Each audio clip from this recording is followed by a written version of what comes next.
what message am I trying to send? And I wasn't satisfied that a message that said it's okay for your kids to be involved in prostitution, or somehow that their children got a message that it was okay to be involved in prostitution was the right one, because I don't think it is. So I agree with you that it is important the messages that we send. I think there's a lot of ways that parents get respect with their children. Smacking might be part of it, but it's a very small part of it. Actually, it's probably a lot of other things. Partly it's a really difficult balance. I tell you, as a parent, I think it's that balance between trying to be your friend to your child and being a shoulder for them to cry on when they need that support, but also realising that you're actually not their best friend always. You're actually the parent, and parents set boundaries, and they don't give in every time the teenager's having a tantrum, or just because their mates are allowed to drink 5 RTDs, you might not think that's a great idea, or just because you want to set a curfew and their mates don't have one, well, you should stand your ground.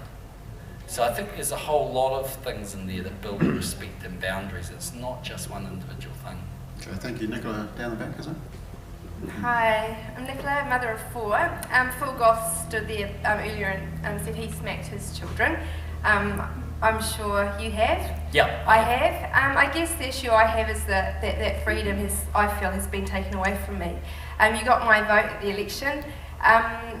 I felt that when the bill was passed that the MPs didn't represent the people. And my question is, what is a democracy? Because I just also feel like the referendum hasn't actually been heard. The voice of the people hasn't been heard. So that's my question. Yeah, and I think, look, you got a fair point. I would argue with you that I think it has. It's not like we're sitting there saying that this isn't an issue that concerns people. It does. It's not like we're not doing anything about it. I mean, the process that we've set up is actually a very serious process, and I think it's an important step to take. Look, all I can tell you is, if we went back and changed the law, this is what I think would happen.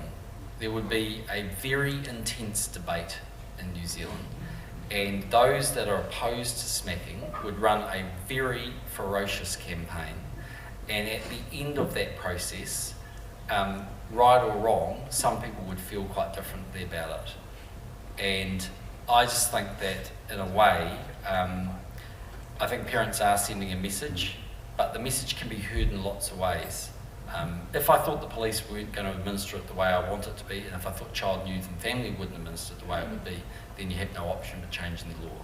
But I'm fairly confident they would. And I've got to say, in all honesty, I think there's zero chance of me being arrested or investigated for smacking my kids if I smacked them today. My kids are older, so it's not really relevant, in the same way I did 10 years ago. Because I think one of the whole problems with this debate was it polarised to a point, and it actually polarised where if you lightly smacked a child, somehow you were seen as a child abuser. And I don't think that's right. That's right. Parents are entitled to do that. But on the other side of the coin, if you don't smack your child, doesn't mean you're not a good parent either. It's everyone's got their own choices. I'm just saying, I think in principle the way the law will be administered is actually what you want, but I accept the law, the way it's written, is not what you want. Margaret. Margaret.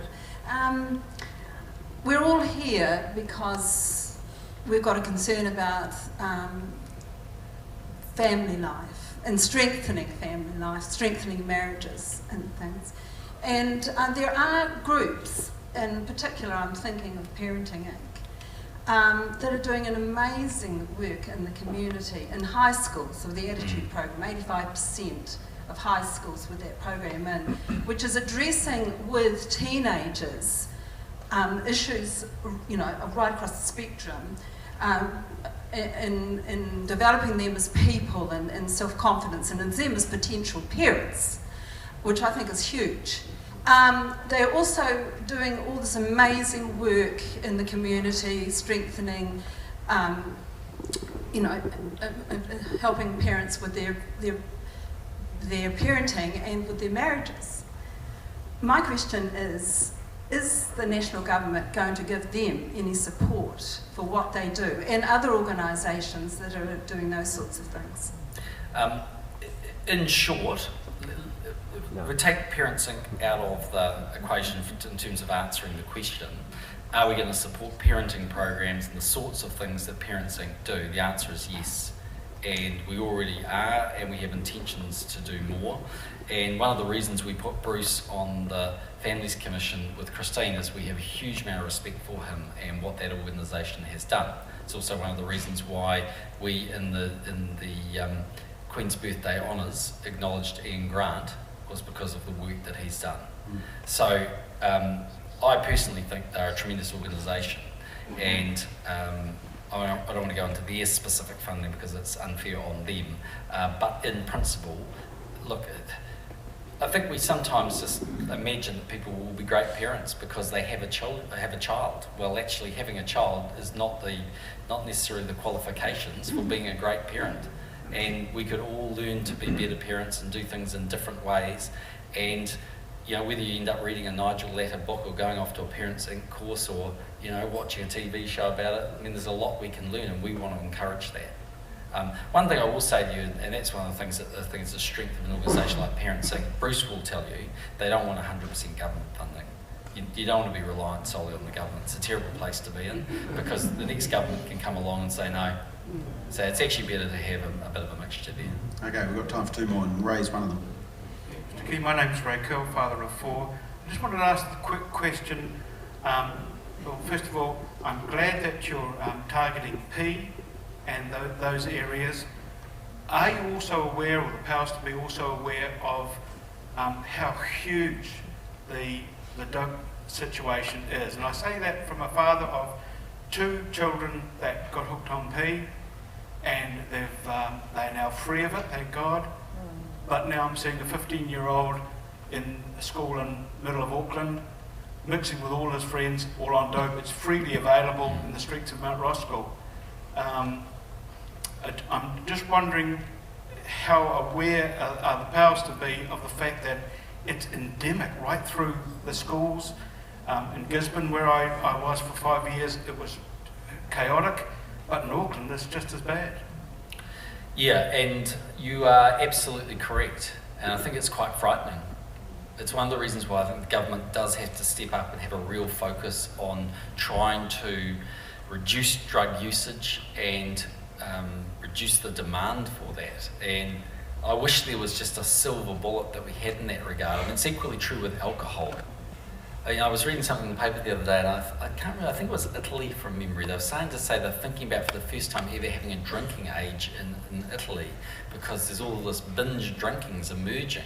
And these are countries like Italy and France who for a lifetime, for generations, have consumed wine with lunch. They've always been responsible drinkers. There's something happening with this new generation where there's just different outcomes occurring. And I think we do have to do something about that. And look, we're completely naive if we don't think it's true. And it's out there and it's happening. And we've got to do whatever we can to get on top of that, and that's going to require some different thinking, and that's one of the reasons why I've led it out of Department of Prime Minister and Cabinet, because I think it's that important. Okay, very quickly, Mary, go for it. Hi John, my name is Mary Puckey and I represent some ministers in Auckland. My question to you, I've listened to you saying some things about changing. Same thing I said to Phil Goff. If it can be proven that the bill is not working, would you do something?